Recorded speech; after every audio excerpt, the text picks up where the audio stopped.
Welcome to What You Need to Know About Writing a Policy Brief. Remember the words of Senator Dave Wanzenreed when he visited our class. I can read about 1 page. Thus, your brief should be short, to the point, and very rich with information that establishes the scope of your research and knowledge, and offers practical solutions that have been well considered for their consequences. In short, your brief should be crisp. When you write your brief, you are writing to be read. The papers that you've written for academia thus far are great. They've helped you grow and use resources in ways that you didn't know how before. But they were not designed to be active, useful documents to change or sway the opinions of many, or to offer practical solutions to pressing local problems. Even with a social justice bent, if they are not read, we have to ask, how are they contributing? Your focus on writing a policy brief is to show that you know what you're talking about, show that your efforts are not partisan, and that they emerge from solid and well-considered research and offer clear and convincing solutions to a problem. You also want to make sure you show that you have thought through the unintended consequences as much as humanly possible and have accounted for them in your recommendations. Now, there is a difference between partisan research and research that asserts a point of view. You can take a stand in your brief. You will make clear and cogent recommendations, but you will also show that those recommendations emerge from your knowledge of a topic rather than ideology or rhetoric, and that you have looked at all sides of the issues, think pink gem in the rules, and based on your analysis, you've come to your recommendations. In other words, you have come to this solution because you've looked at all of the evidence you can and think it is the best one. Stay away from rhetoric or catchphrases that signal a political orientation. Stay away from jargon that only an insider would know. Use clear language that helps a reader see the picture as you do.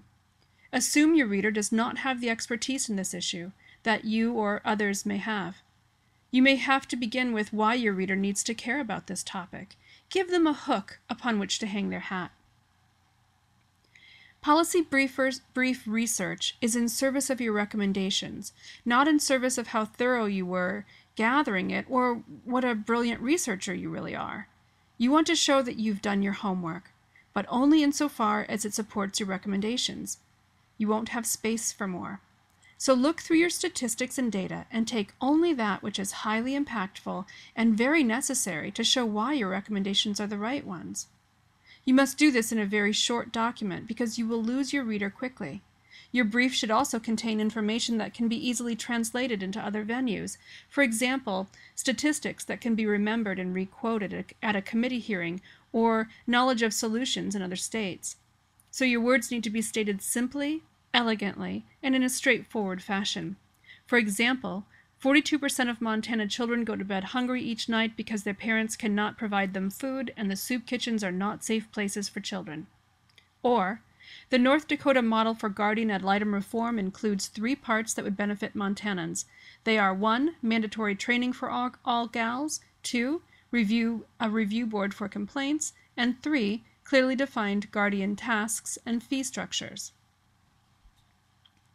Use headings in your brief. These will tell the reader what they learn about and actually offer some choice. I might be in a pinch faced with a committee meeting I am ill prepared for. I need something to recommend. I'm going to skip your background information and head straight for the recommendations. Here are some headings that you might want to include in some permutation. Statement of the problem, background, current policies. Make sure to talk about what exists and why they aren't enough. Policy options. You may want to present several different scenarios here that could help solve the problem.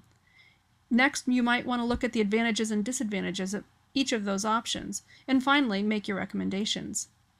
You might also consider a journalistic model in which you offer the most important information first and then backfill with the background data. When I'm under serious time constraints, I often ask people, what is the bottom line? What do I have to know to advocate for a position? There is no right way to write headings.